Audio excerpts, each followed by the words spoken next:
안녕하십니까, 니키피디아 이변입니다. 누수 사건을 제가 그동안 좀 바빠가지고 못 찍었는데 많은 의뢰인분들이 누수 동영상을 보고 또 연락을 주시고 그리고 좀 더 올려달라는 부탁이 있어서 영상을 찍게 되었습니다.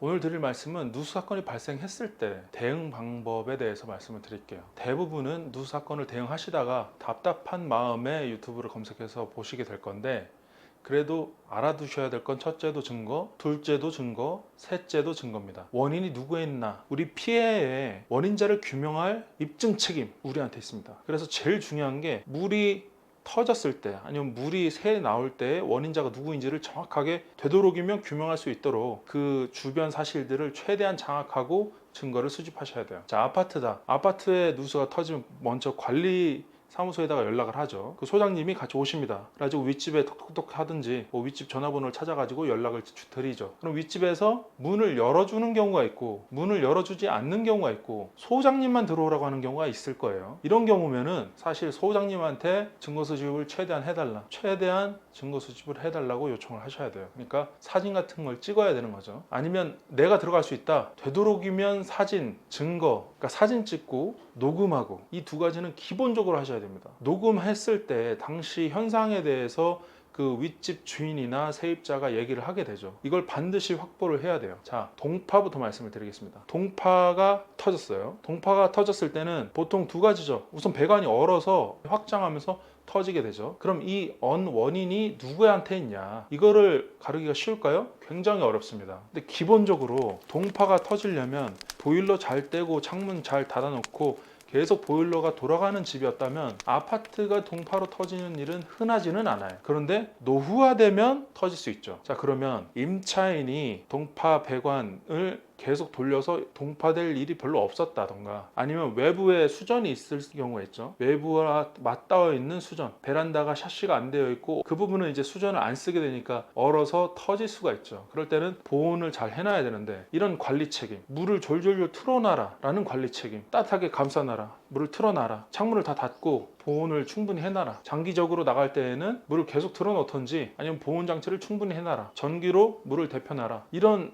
관리 책임은 점유자한테 있습니다. 임차인이 점유하고 있으면 그 임차인이 관리 책임이 있어요. 근데 임차인이 관리 책임을 똑바로 못했다. 그럼 누구 책임이 됩니까? 임차인, 점유자 책임이 우선하게 됩니다. 그러니까 관리 의무를 똑바로 하고 있는지에 따라 관리 의무를 똑바로 하고 있는지에 따라서 그 책임이 누구한테 가느냐가, 임차인은 그 동파되지 않도록 어느 정도 따뜻하게 하고 보온 장치를 하고 물을 졸졸 틀어놓고 하는 책임이 있는데, 그걸 안 했다는 그 행위, 관리 행위를 안 했다는 부분을 우리는 증거 수집을 하셔야 돼요. 자, 집으로 올라갔더니 문이 닫혀 있고 여행 갔다더라. 그 집이 비어 있다. 근데 물이 펄펄 나오고 있다. 그럼 어떻게 됩니까? 우리 집에 계속 손해가 일어나도록 해야 되나요? 아니죠. 되도록이면 점유자랑 소유자 연락처를 빨리 찾아서 그분들한테 연락을 해야 되겠죠. 그래가지고 그분들한테 동의를 받고 어떤 방법으로든 들어가서 그 누수 손해 발생하는 그 위치를 방지 행위를 해야 됩니다. 우리 손해가 더 확대되지 않도록 막을 의무도 우리한테 있어요. 그러니까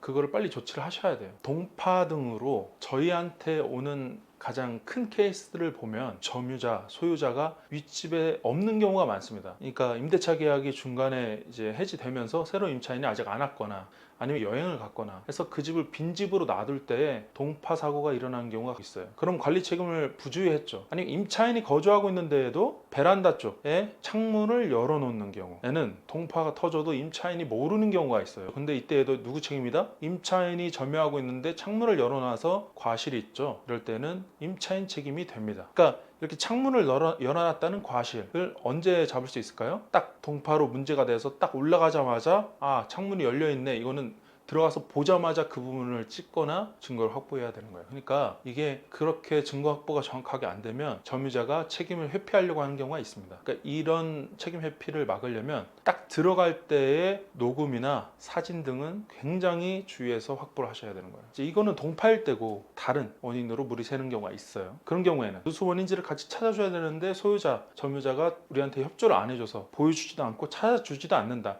저희한테 오는 케이스는 대부분입니다. 그런 케이스는 답이 소송밖에 없어요. 소송해서 감정인을 대동해서 그 집에 들어가서 그 집의 원인지를 찾아내는 것밖에 방법이 없습니다. 그러니까 그렇게 아예 협조가 안 되는 경우는 소송밖에 답이 없다. 그러니까 협조를 해주다가 도저히 답이 안 나올 때에도 소송밖에 답이 없고, 협조를 안 해줘도 소송밖에 답이 없어요. 협조를 잘 해줘서 원인지를 정확하게 찾아요. 그럼 이 찾는 데 들어가는 비용은 누가 돼야 될까요? 우선은 원인지가 정확하게, 원인자가 누군지를 정확하게 모르기 때문에 피해자인 아랫집에서 돼야 됩니다. 우선은. 근데 원인지가 정확하게 나왔어요. 그래서 원인자가 봤더니 아, 이거는 전용부 하자다, 아니면 공용부 하자다, 외부에서 타고 들어오는 거다, 외부 공용 배관에서 뭐가 문제되는 거다, 이렇게 공용부, 전용부가 명확해지면 그 해당 귀책자들한테 청구를 해야 되는 겁니다. 그럼 그분들은 주셔야 되고요. 안 준다, 손해액이 너무 차이가 난다, 그럼 해결하는 방법은 우선은 협의를 하셔야 되고, 협의가 안 되면 소송을 하는 수밖에 또 없습니다. 또 주의하셔야 될 게, 어떤 누수가 터졌습니다. 근데 이 누수 터진 게 만약에 이제 제가 했던 케이스 중에 체육관인데 물탱크가 벽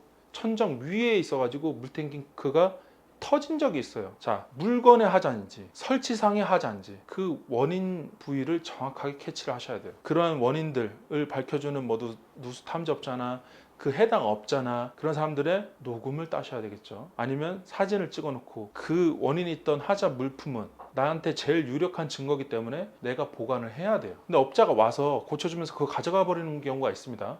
그 다음에 나중에는 말 바꾸는 거죠. 내가 설치 잘못했는데가 아니라 이건 물건의 하자도 있는 거다. 그러니까 물건의 하자 자체가 있는 건데 그럼 물건에 따져라. 나는 이 정도만 주겠다. 이렇게 말이 바뀌는 경우가 간혹 있습니다. 그러니까 그렇게 바뀌는 걸 방지하기 위해서는 그 물품, 하자 난 물건은 우리가 확보를 해 두셔야 돼요. 다음으로는 누수가 이제 발생이 되면 그러면 이제 이 귀책을 핑퐁 치기를 합니다. 이거는 소유자 책임이다. 뭐 이거는 임차인 책임이다. 임차인이 살고 있으니까 임차인한테 줘야 된다. 아니면 이거는 관리실 입주자 대표의 공용부 책임이다. 비 올 때만 새지 않냐? 공용부 책임이다. 뭐 그런 흐름을 그냥 이제 내 기억으로만 남겨두시는 분들이 있는데 그걸 기록해 놓고 증거를 확보해 두셔야 돼요. 이때는 이렇게 얘기했다가 저 때는 저렇게 얘기했다가 말이 계속 바뀌는 경우가 있습니다. 당장 그 상황만 모면하려고 그냥 계속 바뀌면서 책임을 지어준다 했다가 안 한다고 했다가 이런 흐름을 증거로 남겨놓으셔야 돼요. 그래가지고 뭐밖에 없다? 역시 녹음밖에 없습니다. 그 다음에 또 문제되는 게 계속적으로 물이 새는 경우가 있습니다. 윗집에서 어떻게 고쳤다고 했는데 잠깐 멈췄다가 또 새고 그런 경우가 있어요.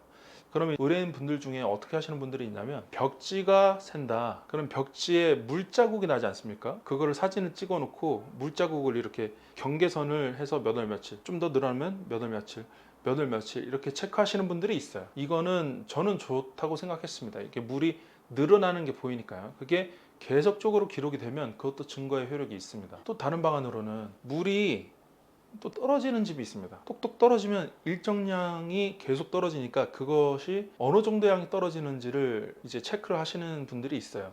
근데 이거는 개인적으로 하시면 증거로 쓰기는 쉽지는 않습니다. 근데 감정인한테 어필할 수 있죠. 감정인이 나오는 데까지 기간이 꽤 되기 때문에 감정인이 나올 때까지 쭉 나오다 갑자기 감정이 나오기 직전에 안 샌다. 그럼 이 집은 안 새네요? 이렇게 할 수가 있으니까 그 새던 것들을 기록을 남겨놓는 거죠. 그래서 동영상으로 떨어지는 거를 찍고 떨어지는 시간이 뭐 몇 초에 한 번씩인지 찍고 그게 계속 되는 건지 아니면 윗집에서 뭐 물 쓸 때 샤워할 때만 되는 건지 그런 것들도 체크하고 비 올 때만 되는지 그렇게도 체크하고 그다음에 물 양을 재기 위해서 피트병에 이렇게 모아둔 걸 쭉 찍어 놓는 분들도 있고 그러니까 온갖 케이스가 있는데 피해의 계속성을 입증을 해야 되니까 그걸 모아뒀다가 감정인한테 전달을 해서 입증을 받아내면 되겠습니다. 어려운 케이스가 누수가 나긴 났는데 이게 비 올 때 나는 건지 그냥 수변한 환경에서 이게 결로가 생기는 건지 구분이 모호한 경우가 있어요. 그 두 가지는 구분을 하셔야 됩니다. 이럴 때는 실제로 소송 갈 때에도 굉장히 조심하셔야 돼요. 그래서 그냥 수변한 환경이 아니라 진짜 한여름 말고 한겨울에도 똑같이 그런 현상이 발생되거나 아니면 물이 흐르는 흔적을 보기 위해서 그 부분을 좀 까내거나 하는 방식으로 해서 그 원인지를 정확하게 찾을 필요가 있어요. 원인자가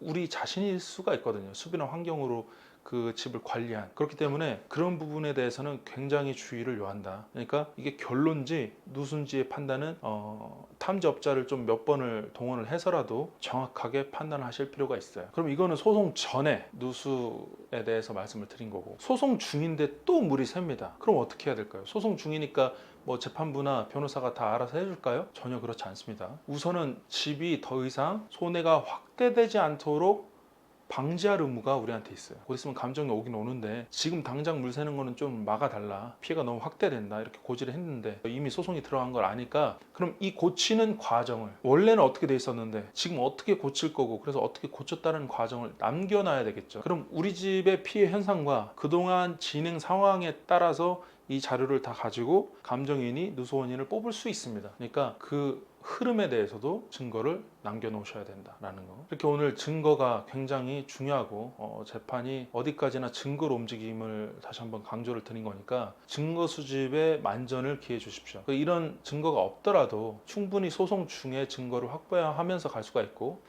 흐름만 가지고도 소송을 할 수 있습니다. 더욱더 확실한 승소를 위해서는 이러한 증거 수집이 굉장히 필요하다. 그래서 사진과 녹음을 게을리하시면 안 된다라고 말씀드리고, 그러니까 녹음을 해놓고 이 녹음은 대략 어떤 내용이 들어있다라고 바로 정리하시는 게 좋습니다. 그렇게 증거 수집을 철저히 해주시면 어떤 문제가 있을 때 그냥 그거 가지고도 협의가 될 수가 있고, 혹시나 소송을 하시게 되면 좀 더 유리하게 소송을 끌고 갈 수가 있다. 그렇게 알아주시면 되겠습니다. 네, 니키피디아의 이영거 변호사였습니다.